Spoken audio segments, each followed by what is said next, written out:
dando prosseguimento à nossa playlist, onde a gente vai falar um pouquinho sobre pele, revisar e de repente aprender algumas coisas novas. Hoje a gente vai falar sobre a camada mais externa da nossa pele, que é a epiderme. Vamos relembrar um pouquinho sobre ela, suas características, suas camadas, suas funções e o porquê que ela é tão importante para a saúde e o bom funcionamento da nossa pele.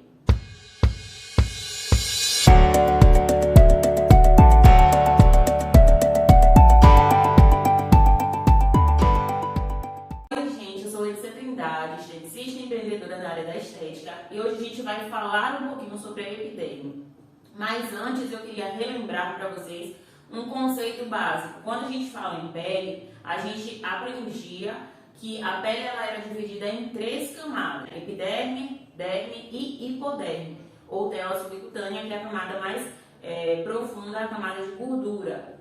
Porém, já faz um tempo que alguns autores não reconhecem a tela subcutânea ou a hipoderme como sendo participando da divisão da pele em si, considerando apenas epiderme e derme como camadas da pele, então apenas 2. Hoje eu entendo dessa forma também e eu vou passar para vocês dessa forma, só para vocês não confundirem, porque pode ser que vocês tenham aprendido que a pele ela era dividida em 3 camadas, e vocês podem também encontrar em alguns estudos, alguns livros um pouco mais antigos, mas é só uma questão de modificação ali que foi feita ao longo do tempo.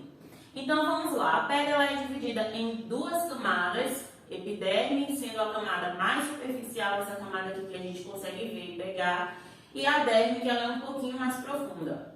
Hoje a gente vai falar sobre epiderme, porque para o vídeo não ficar muito extenso, em outro vídeo eu trago aqui a derme, certo? A epiderme, ela também é conhecida como tecido epitelial estratificado, pavimentoso, queratinizado. Nossa, quantos nomes, né? Pois é, vamos lá destrinchar um pouquinho cada um deles para começar a fazer mais sentido. Tecido epitelial. Quem não assistiu a outra aula, eu aconselho que vocês possam ir lá no vídeo para dar uma revisada nesses assuntos. E tecido, como eu falei lá no vídeo, o tecido é um conjunto de células que tem uma função ou mais de uma função. Então é por isso que ela é um tecido. Epitelial, porque ela vem de epitélio. Epitélio, que quer dizer um tipo de tecido especializado em revestimento, que é o caso da nossa pele, epiderme. Estratificado, porque vocês vão entender ao longo da aula que a pele ela se forma como se fosse uma parede, onde a gente vai ter camadas, ou também chamado de estratos. É por isso que ela chama-se estratificada. E pavimentoso queratinizado, porque vocês entenderão que a pele ela também se parece muito com uma composição de uma parede, onde a gente vai ter um tijolo, um cimento, um tijolo, um cimento, queratinizado, porque os queratinócitos são as principais células da nossa epiderme. Como principal característica, a nossa pele, a nossa epiderme, ela é a principal responsável pelo papel de defesa, de revestimento. Ela é responsável por isolar ali o que está no meio externo, tudo que está fora do nosso organismo, e o que está no meio interno, tudo que está dentro do nosso organismo. Então, ela é a principal camada responsável por isso. E ela também funciona como uma barreira muito seletiva. Tanto para o que vai entrar na nossa pele, através da nossa pele, quanto o que vai sair dela. E ela tem como característica a sua espessura, que ela vai variar de acordo com a região do corpo que a gente fala, variando de 1,3 milímetros a 0,06 milímetros. Então, assim, embora os locais mais espessos sejam de 1,3 milímetros, a gente está falando de uma espessura que é muito fininha. Então, assim, vocês vão perceber que é muita coisa em praticamente a espessura de uma folha de papel. É isso mesmo, mas ela é muito especializada e é fundamental para o funcionamento da nossa pele como um todo e do nosso organismo. A epiderme ela também é avascular, ou seja, ela não possui vascularização própria, irrigação sanguínea própria. Por quê? Imagina você, a gente faz um corte e a gente já consegue ver sangue, mas isso aí a gente só tem lá na derme e por capilaridade na camada basal, que é a camada mais profunda da epiderme. Agora imagina você, se a gente tivesse irrigação sanguínea na epiderme, que é essa mais externa, até um arranhão a gente estaria sangrando. Então é por isso que a gente não tem irrigação sanguínea própria da epiderme, ela recebe por capilares sanguíneos lá na camada basal da derme. Ela desempenha esse papel, né, de evitar que micro-organismos e substâncias penetrem na nossa pele e também ela evita que a gente perca água para o meio, perca eletrólitos e nutrientes. Então ela funciona mesmo como uma barreira seletiva responsável aí por proteger a integridade do nosso organismo. A nossa epiderme, ela tem como principal célula o queratinócito. O queratinócito vai ser a célula que vocês verão que a gente vai ter em toda a extensão da nossa epiderme. Mas a gente também encontra os melanócitos, os discos de Merkel e as células de Langerhans na epiderme. Aí eu vou falar para vocês em que camada ela se encontra e qual a função dela. E ela possui invaginação do folículo pilosebáceo e da glândula sudorípara. Ela possui 4 camadas, como eu falei para vocês, em toda a extensão do nosso corpo. Em algumas regiões a gente terá uma camada extra. E aí a gente vai entender um pouquinho, passear um pouquinho sobre cada camada. É importante lembrar que existe um processo chamado de renovação celular que acontece o tempo inteiro na nossa epiderme, onde a gente vai ter ali, basicamente, o nascimento dessas células até a sua morte programada. A gente tem esse ciclo acontecendo o tempo inteiro na nossa epiderme. A gente não percebe que a gente troca de pele como uma cobra, porque a cobra ela perde a sua pele por completo. Na nossa pele não, isso vai acontecendo de forma gradativa, então não é percebido que a gente troca a pele, mas a gente sim está trocando de células o tempo inteiro. E esse ciclo ele vai durar ali de 21, 28 dias em uma pele jovem até 45, 72 dias em uma pele mais idosa. É por isso que a gente tem características diferentes aí nessas peles. E a gente vai começar falando sobre a camada mais profunda da nossa epiderme, que é a camada basal ou germinativa. Ela recebe esse nome, gente, de germinativa, porque é justamente isso que ela faz. É aí que acontece a germinação, o nascimento das células. Ali a gente vai encontrar células que têm a capacidade de proliferação através de mitose. A gente tem a diferenciação dessas células, então na camada basal a gente vai ter o nascimento das células. E lá a gente vai encontrar os queratinócitos em pleno funcionamento, porque eles acabaram de nascer. Então, seu formato ele vai ser mais alongado, vai ser bem definido, seu núcleo é bem definido, as organelas são bem definidas. Ele tem ali uma irrigação sanguínea, porque ele está na camada que recebe por capilaridade esses nutrientes. São os queratinócitos mais saudáveis, digamos assim, que a gente tem na pele, né? Porque ele acabou de nascer, ele está em pleno funcionamento. Na camada basal, a gente vai encontrar também os melanócitos, que são as células que produzem a melanina, que é o pigmento responsável por nos dar cor e também por proteger da radiação ultravioleta. Funciona como um filtro solar natural que a gente tem. Os melanócitos, gente, ficam lá na camada basal. Eu sei que muita gente vai fazer, como assim que a gente vê uma mancha aqui na parte mais externa se fica lá na parte mais profunda? Porque o melanócito ele é uma célula que ele basicamente tem uma estrutura parecida com a palma das nossas mãos. A gente vai ter aqui dentro a parte funcional metabolicamente da célula, onde a gente vai ter o núcleo, todas as suas organelas, e ela tem prolongamentos, que é como se fossem os dedos assim, ou são chamados de dendritos. E esses prolongamentos, eles vão para as outras camadas da nossa epiderme. E ele forma é como se fosse um vasinho. Ele engloba o pigmento e ele distribui para os queratinócitos vizinhos. Então é por isso que uma mancha que sai lá da camada basal, ela fica aparente na nossa pele depois. Porque apesar de ele ficar lá nessa camada, ele tem prolongamentos e ele envia esses pigmentos aí para as células vizinhas a ponto de ficar visível a olho nu. Também vai ter os discos de Merkel na camada basal, que são filamentos nervosos responsáveis pela percepção tátil e atuam como receptores mecânicos.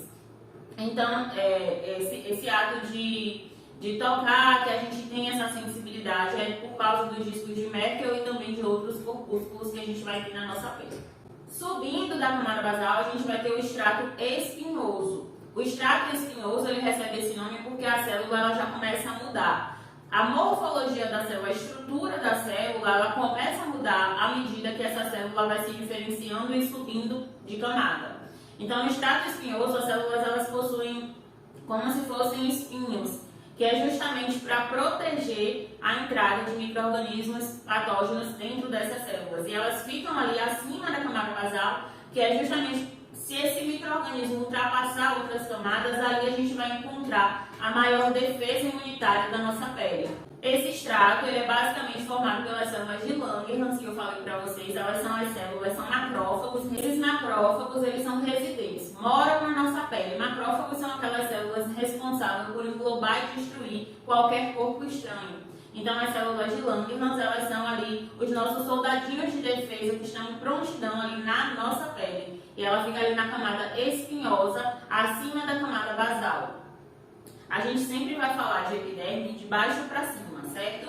Nessa camada, a gente já começa o processo de queratinização. Então, a gente vai ter filamentos de queratina que vai sair do citoplasma de uma célula e vai passar para o citoplasma de outra célula, para que eles fiquem coesos, juntinhos, justapostos. Na epiderme, a gente vai encontrar células justapostas, ou seja, juntinhas, unidas, coladas por filamentos de queratina. E ali a gente começa já o processo de queratinização. A gente já começa a ter uma modificação de núcleo, um achatamento dessa célula, uma mudança ali nas organelas, porque ela está se preparando para entrar em apoptose, que é a morte celular programada. É no extrato espinhoso também que a gente começa a ter a formação dos corpos lamelares, que são lipídios que serão fundamentais para a formação do nosso manto hidrolipídico, que vai ficar lá na nossa camada córnea.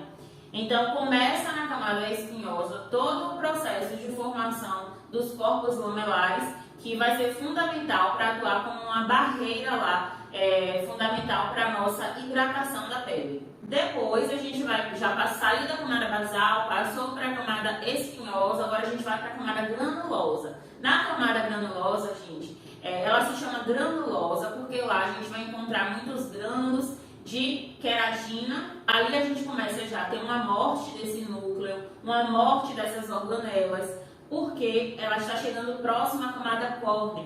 Então, nesse extrato, a gente já vai ver uma modificação bastante significativa das nossas células. A célula ela vai começar já a ter bastante queratina, esses grânulos de queratrialina, que também serão responsáveis pela formação do nosso NMF, que é o nosso fator natural de hidratação, que também vai ficar lá na nossa camada córnea. A gente vai perceber que é uma modificação significativa que acontece das células nessa camada granulosa. É nessa camada granulosa que a gente vai ter aqueles corpos lamelares que começaram a ser formados lá na camada espinhosa, que são ricos em lipídios e formarão o nosso manto hidrolipídico. Eles começam a ser secretados da célula. Eles são secretados para o meio extracelular, porque ele vai formar o cimento celular que vai unir uma célula a outra e vai impedir ali a perda de água transepidermal, que é a saída de água da nossa pele para o meio ambiente. Então, o nosso cimento celular, o nosso manto hidrolipídico, que é rico em lipídios, ele vai começar a ser secretado, colocado para fora da célula na camada granulosa, formando uma barreira à prova d'água, a prova de saída de água da pele para o meio externo. E, finalmente, a gente tem as nossas células no último processo de maturação, que é chegando na camada córnea, onde esses queratinócitos, eles recebem o nome de corneócitos, porque eles já perderam seu núcleo, já perderam todas as organelas que tinha ali dentro da célula. Então, ele não é mais uma célula metabolicamente ativa. A gente vai ter ali ele rico em queratina e em NMF, que é o nosso fator natural de hidratação, que ele vai absorver a água que a gente tem no meio ambiente. Ele tem essa função de higroscopia, ele absorve a água que está no meio externo para a nossa pele, retém essa umidade, ele fica dentro da célula. E a queratina, ela evita que a nossa água saia juntamente com o nosso manto hidrolipídico, que forma ali um cimento. Então é nessa situação que eu disse a vocês que a gente tem a nossa pele parecendo muito similar à composição de uma parede. A gente vai ter um tijolo, que é a nossa célula, o cimento, que é o nosso manto hidrolipídico. Um tijolo, que é a nossa célula, um cimento, que é o nosso manto hidrolipídico. E isso vai formar uma estrutura cuja funcionalidade e intenção é proteger essa pele, é formar ali uma barreira protetora. A função principal da epiderme que eu entendo é exatamente essa, funcionar como uma barreira seletiva e protetora. Tudo tem que passar por ela e ela faz isso na melhor das intenções, que é proteger a nossa pele de agressões externas. E para vocês terem uma noção de como a nossa epiderme é tão importante, em bebês de 6 a 8 semanas antes do parto, a nossa epiderme ela já está completamente formada, porque é muito importante para a manutenção e integridade do nosso organismo, que a nossa pele esteja ali em pleno funcionamento. E bebês que nascem com atopias, com problemas de pele, acabam sofrendo muito no decorrer da vida, principalmente quando não tratados de forma correta. Eu queria que vocês percebessem que mesmo se tratando de um tecido que tem a espessura ali de uma finura de uma folha de papel, ela é complexa, ela desempenha inúmeras funções e todas elas são fundamentais para a manutenção e saúde do nosso organismo. Eu fiz toda essa revisão, espero que vocês tenham gostado, que vocês tenham feito links. Eu quero que vocês percebam que não é tão fácil a gente tratar uma pele, porque a gente tem que pensar em tudo isso. Não dá para você pensar em descamar uma pele, em trabalhar com peeling, se a nutrição sanguínea vem em cada camada basal. Você tem que pensar nisso. Não dá para você tratar um clareamento sem pensar em recuperar essa barreira. Por quê? Porque qualquer agressão, a gente vai ter ali uma pigmentação de efeito rebote. Não dá para tratar uma acne sem olhar no todo. É tudo muito bem relacionado. A epiderme ela funciona mesmo como uma máquina. A gente precisa estar tudo em perfeito funcionamento, em harmonia, para acontecer perfeito.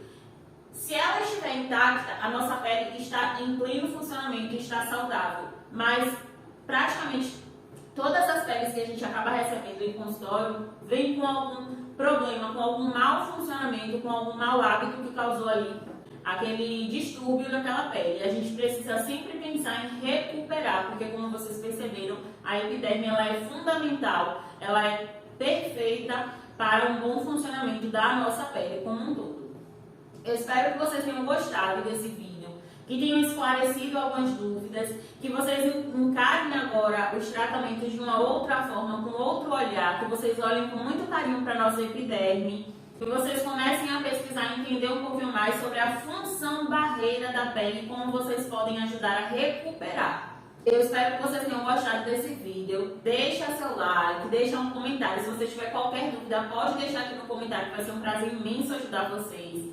Compartilhe esse vídeo com as suas amigas, se inscreve no canal, ative o sininho, porque quando você toma essas pequenas atitudes que não levam nem um minuto do seu tempo, para mim é muito importante, porque o YouTube ele entende que esse conteúdo é relevante, aí ele quer entregar para mais pessoas. E o intuito é esse, fazer com que mais profissionais entendam, revisem, aprendam um pouquinho e que a gente cresça ali de forma sólida dentro da nossa profissão.